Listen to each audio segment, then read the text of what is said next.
Don't touch anything important. Ethan Caldwell's voice cut through the room like cold steel, sharp enough to stop every whisper mid-breath, and for a second even the air inside the glass-walled boardroom seemed to tighten as all eyes turned. Marcus Reed stood near the far end of the table, his worn gray uniform catching the sterile white light from above, a mop still damp in his hands, the faint scent of industrial cleaner rising from the polished marble floor beneath him. He hadn't meant to be seen, not really. Men like him were trained to move quietly, to exist between moments, but now there was no hiding, not with a dozen executives watching, some with raised brows, others with faint, amused smiles curling at the edges of their lips. Ethan stepped closer, his tailored suit crisp, his presence filling the space like pressure before a storm. You wouldn't understand what you're looking at anyway, he added, his tone measured but dismissive, like he was stating a simple fact. A low ripple of laughter followed, subtle but unmistakable. Marcus bent down slowly, placing the mop head back against the floor, his fingers steady even as the weight of the room pressed in on him. The reflection of the massive screen above stretched across the glossy tiles, numbers, projections, a $12 million acquisition model glowing in cool blue tones. He saw it without trying.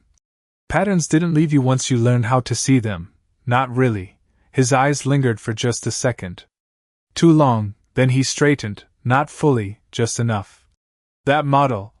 His voice was calm, almost too soft for the space, but it carried, slipping through the silence like a thread. It's built on the wrong assumption. The laughter stopped, not all at once, but like a switch being slowly flipped, one face at a time turning back toward the screen, toward him. Ethan's expression didn't change immediately, but something in his posture stiffened, a subtle tightening in the jaw. Excuse me? He said quieter now, which somehow made it heavier. Marcus didn't raise his voice, didn't step forward, he just stood there with the mop still in his hand, the same man they had ignored seconds ago. The risk projection, he continued, eyes still on the numbers. It doesn't account for the liability shift in Q3. A pause, longer this time, thick enough to feel. Somewhere to the left, a junior analyst leaned forward, fingers tapping quickly across a tablet, his brow furrowing as he scrolled, then stopping, his hand hovering, frozen. Sir? The word came out uncertain, like he wasn't sure he should be speaking. He's right. The room didn't just go quiet, it collapsed into silence, the kind that makes every movement louder, every breath noticeable. Ethan's gaze shifted from Marcus to the screen, then to the analyst, then back again, as if recalibrating something he hadn't expected to question. Marcus didn't move, didn't explain further, he simply lowered the mop back to the floor and drew it slowly across the marble, the soft drag of fabric against stone, the only sound left in a room that, just seconds ago, had been full of laughter. The silence did not break all at once, it stretched, thin and fragile, like glass under pressure. Marcus kept his eyes lowered as the mop moved in slow, even strokes across the marble, the faint squeak of the handle echoing louder than it should have in a room that large. Behind him chairs shifted, fabric rustled, someone cleared their throat but stopped halfway as if unsure whether sound was still allowed. Ethan Caldwell did not speak.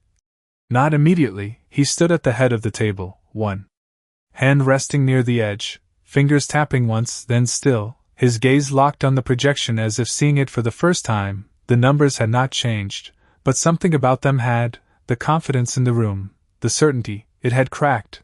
The young analyst swallowed and leaned closer to his screen, scrolling again, slower now, more careful. The liability shift, it is buried in the third quarter adjustment, he said, voice quieter, steadier, as if gaining confidence with each word. Another executive leaned in, then another, their earlier amusement replaced by something sharper, concern, calculation. Marcus continued working, not rushing, not pausing, just moving, his presence no longer invisible but not acknowledged either, existing in that strange space between being seen and being understood. Run the projection again, Ethan said finally, his voice lower than before, stripped of its earlier edge, the command still there, but different. The room responded instantly. Screens flickered, keys clicked, the soft hum of recalculation filling the air. Seconds stretched, then the result appeared, a red line cutting through what had been a clean upward curve, projected profit turning into projected loss, not small, not negligible, but significant enough to shift the entire deal. Someone exhaled sharply, another leaned back in his chair, stunned. That would have cost us nearly $8.4 million in the first year alone, one of the senior directors said, his voice tight, controlled, as if trying not to let the weight of that number settle too heavily. Ethan's jaw flexed, just once, subtle but visible. He did not look at Marcus yet, not directly.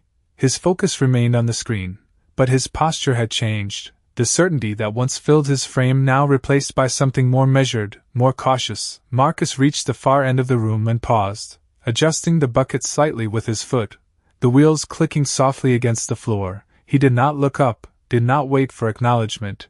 He simply turned the mop and began another pass, steady, methodical, as if nothing had happened at all. But everything had, and everyone in that room knew it, even if no one said it out loud. Where did you learn to read a model like that? The question came from the far end of the table, not loud, but it carried, cutting through the low hum of machines recalculating projections. Marcus did not answer right away. The mop slid forward in a smooth line, water catching the overhead lights and scattering them into faint ripples across the marble. He reached the edge of the room, turned the handle slightly, and pulled it back with the same steady rhythm. As if the question had not been meant for him, as if it had simply drifted into the air and stayed there, unanswered. Ethan finally looked at him then, not past him, not through him, but at him, really at him. And for the first time there was no dismissal in his eyes, only something quieter, more searching. I asked you something, Ethan said, his tone controlled, but no longer sharp. Marcus paused, just for a second, enough to lift his head slightly. His gaze did not challenge, did not soften, it simply met Ethan's and held.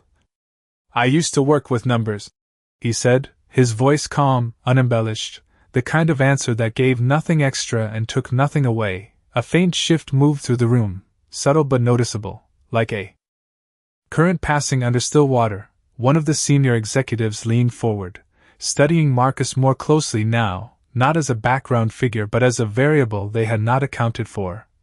Used to? Someone echoed quietly. Marcus nodded once, then returned his attention to the floor, the motion of the mop resuming as if that was the only thing that mattered. Ethan stepped away from the head of the table, slow, deliberate, each footstep measured against the polished surface beneath him. The distance between them closed inch by inch, not aggressively, not forcefully, but with intention. You do not just notice something like that by accident, Ethan said, stopping a few feet away, his voice lower now, more thoughtful than before. Marcus adjusted the bucket again, the small wheels clicking softly, grounding the moment in something ordinary. It was not hidden, he replied simply. Just overlooked. The word hung there, heavier than it should have been. Overlooked. It did not just apply to the model on the screen. Everyone in that room felt it, whether they admitted it or not. A quiet tension settled in, different from before, not ridicule, not disbelief, but recognition, uncomfortable and undeniable. One of the analysts cleared his throat and spoke again. Sir, if we had signed this today, the exposure would have carried into every regional division by Q4. Ethan did not respond immediately. His attention remained on Marcus, on the man holding a mop in a room built for decisions worth millions. The contrast was no longer amusing, it was unsettling. What is your name? Ethan asked finally, the question simple, but it landed with weight. Marcus hesitated for the briefest moment, then answered. Marcus Reed. No title, no explanation, just a name. Ethan repeated it under his breath, as if testing how it fit into the room, then nodded once, slowly, the kind of nod that acknowledged more than just a sound.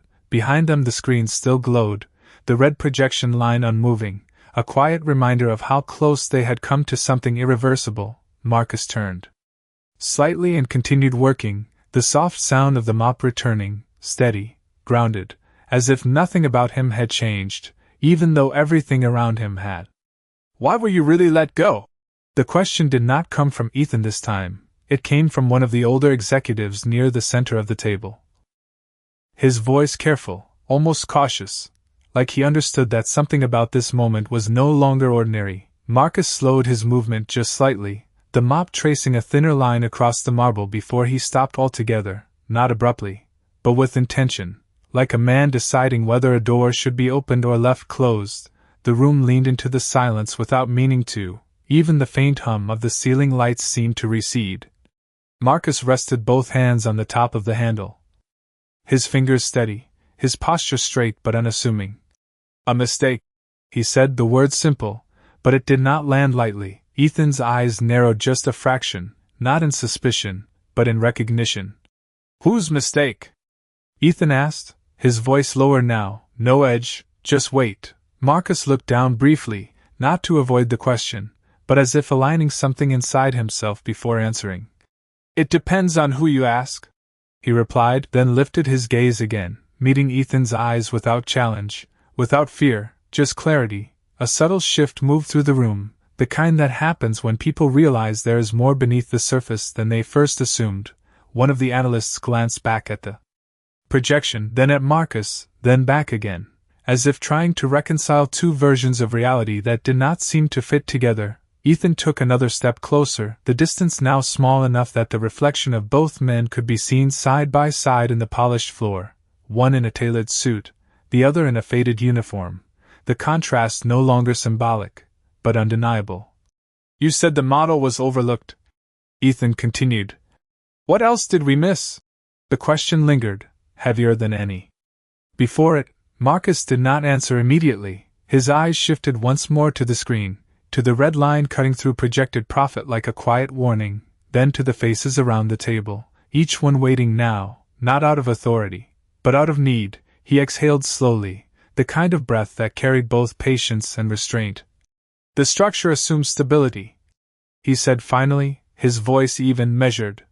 "But the vendor history shows volatility every 18 months. It is not in the summary. You have to trace it through the supplemental filings." A pause, then softer. "It is there if you look for it." The word settled into the room, not as an accusation, but as a truth. Another executive turned sharply toward his laptop, typing quickly, pulling up documents, scrolling, stopping, his expression tightening as confirmation surfaced.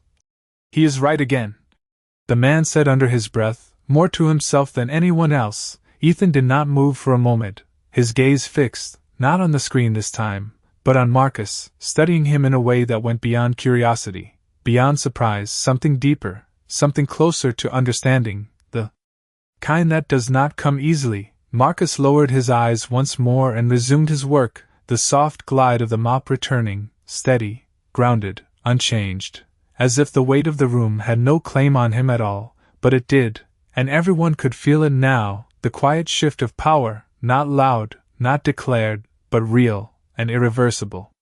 "Then why did no one else catch it?"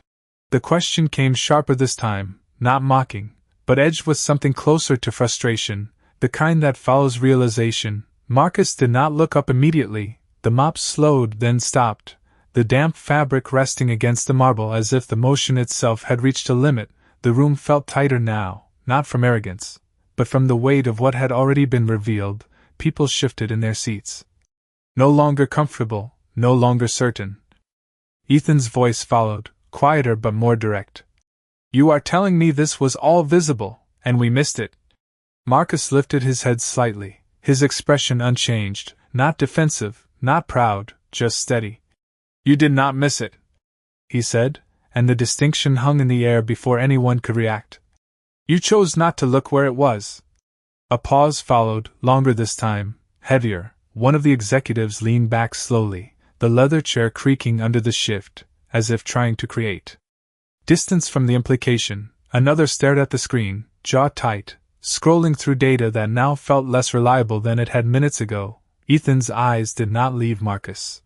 "That is a serious statement," he said, the words measured, controlled, but carrying more weight than before. Marcus nodded once, not in agreement, but in acknowledgement.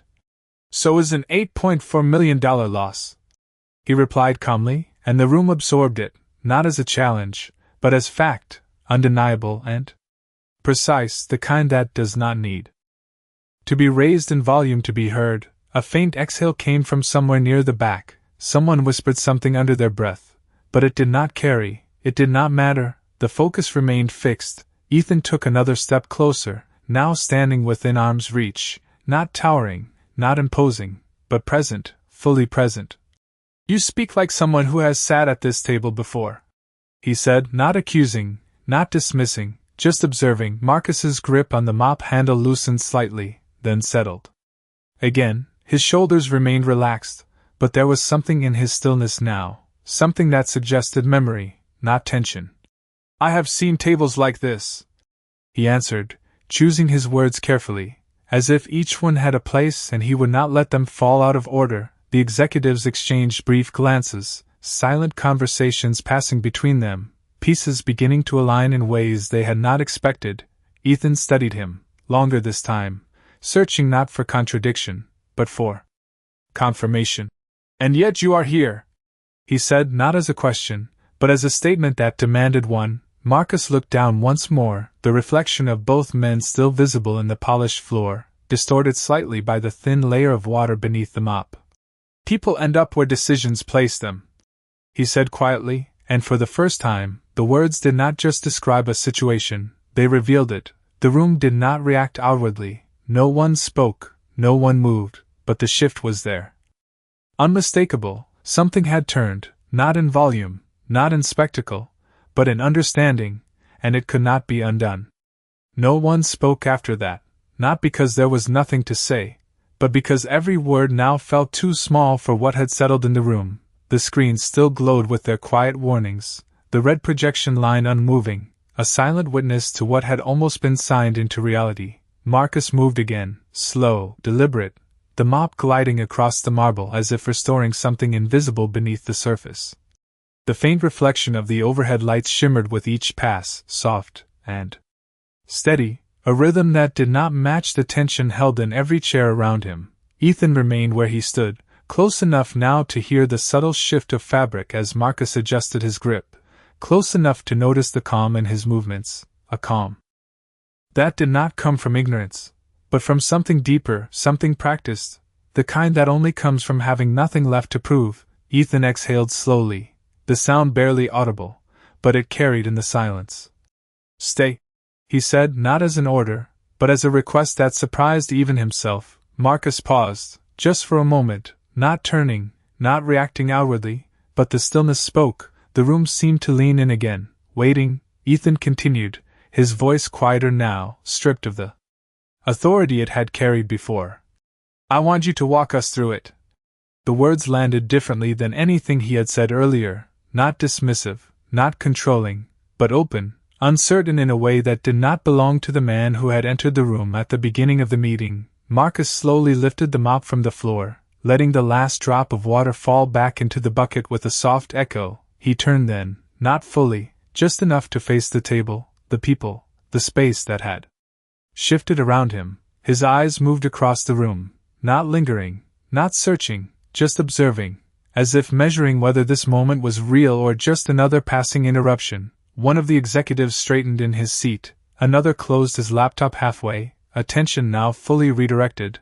The hierarchy in the room had not disappeared, but it had loosened, enough to let something else exist in its place. Marcus rested both hands on the handle, the metal cool beneath his palms, grounding him, steadying the space between who he had been and where he now stood.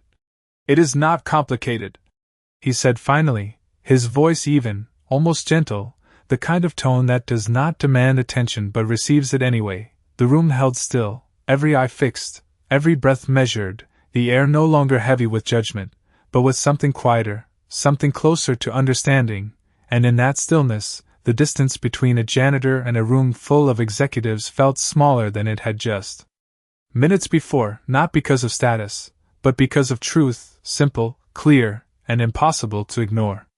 Marcus stepped forward slowly, not toward the head of the table, not toward power, but toward the screen, the faint reflection of his figure stretching across the polished marble as if the room itself was adjusting to his presence. He did not rush, did not hesitate, each step measured, grounded, the kind of movement that came from certainty rather than permission. He set the mop aside carefully, leaning it against the wall where it would not fall, the small click of the handle against glass echoing softly, drawing every eye with it. Then he turned fully to the projection, the numbers no longer distant or abstract, but familiar, almost personal. Your model assumes consistent vendor performance, he began, his voice calm, even, carrying without force, the kind of clarity that did not need volume. One of the executives instinctively reached for a pen, another opened his laptop again, but slower this time, more attentive. Marcus lifted his hand slightly, not pointing, but guiding attention. But if you look at the supplemental filings from the past 3 years, you will see a pattern. He paused just long enough for them to follow, to catch up. Every 18 months, there is a fluctuation, not dramatic, but consistent enough to shift long-term projections. The analyst who had spoken earlier nodded almost immediately, fingers moving across the keyboard, pulling up documents, scrolling, stopping, his eyes widening just a fraction. There it is, he whispered, more to himself than anyone else. The room leaned forward again, but this time not out of curiosity, out of need. Marcus continued, his tone unchanged. It is not in the summary reports because it is not meant to stand out, but it is there, embedded in the details. Ethan moved slightly to the side, giving Marcus a clearer view of the screen, the gesture small, almost unconscious, but it did not go unnoticed. The shift of space, the adjustment of position, it said more than words could. Marcus reached the table, not touching it, just standing near enough to see the screen clearly. If you adjust for that cycle, he said, your projected growth curve changes. Another pause, not for effect, but for comprehension. The analyst recalculated again, hands moving faster now, the room holding its breath without realizing it. Then the numbers appeared, the red line deepened, cutting sharper through the projected gains. That is not just a loss, Marcus added quietly. That is a structural risk. The words settled, heavy, undeniable. One of the senior executives leaned back slowly, his expression no longer skeptical, but shaken in a quieter way, the kind that comes when something fundamental shifts. Ethan's gaze remained fixed on the screen, then slowly, almost reluctantly, it moved back to Marcus, studying him, not as a janitor, not as an interruption, but as something else entirely, something that had been overlooked for far too long. Marcus stepped back then, not reclaiming space, but releasing it, his explanation complete, his presence no longer seeking acknowledgement, just truth. And in that moment, the room did not see a man out of place. They saw the cost of having ignored him. No one clapped, no one spoke, but something had already shifted in a way that did not need recognition to be real. Marcus stepped back another inch, then another, creating space not out of hesitation, but out of instinct, returning the room to the people who believed it belonged to them. His hands relaxed at his sides for a brief moment before he turned, walking calmly toward the corner where his mop rested. The soft echo of his footsteps almost louder now than the voices that had once filled the room. Ethan remained still, eyes fixed on the screen even though the explanation had already ended. The numbers did not change, but the meaning behind them had, and that was harder to ignore. One of the executives shifted forward, lowering his voice as if the tone of the room demanded it. We would have approved this within the hour, he said quietly, the statement not directed at anyone in particular, but landing on everyone. Another voice followed. And we would not have caught it until after the exposure. A pause, longer, heavier. If at all. The words settled into the air, not dramatic, not loud, but undeniable. Ethan finally moved, slowly turning his head toward Marcus, who was now lifting the mop again, dipping it into the bucket with a steady hand, the water rippling softly, grounding the moment in something simple, something real. Marcus, Ethan said, the name no longer unfamiliar on his tongue, no longer distant. Marcus paused again, just slightly, but he did not turn right away, not out of defiance, but because the moment did not belong to interruption anymore, it belonged to choice. After a second, he looked over his shoulder, meeting Ethan's gaze without urgency. Yes, sir, he replied, his tone respectful, but not diminished. Ethan took a step forward, then stopped, as if measuring the distance between them not in feet, but in something less visible, something harder to close. You said people end up where decisions place them. Ethan continued, his voice quieter now, almost reflective. Was that your decision, or mine? The question did not carry accusation, but it did carry weight, the kind that did not need to be answered immediately to be understood. Marcus held his gaze for a moment, then looked away, not dismissing, not avoiding, but choosing not to define the moment with blame. "It was a decision," he said.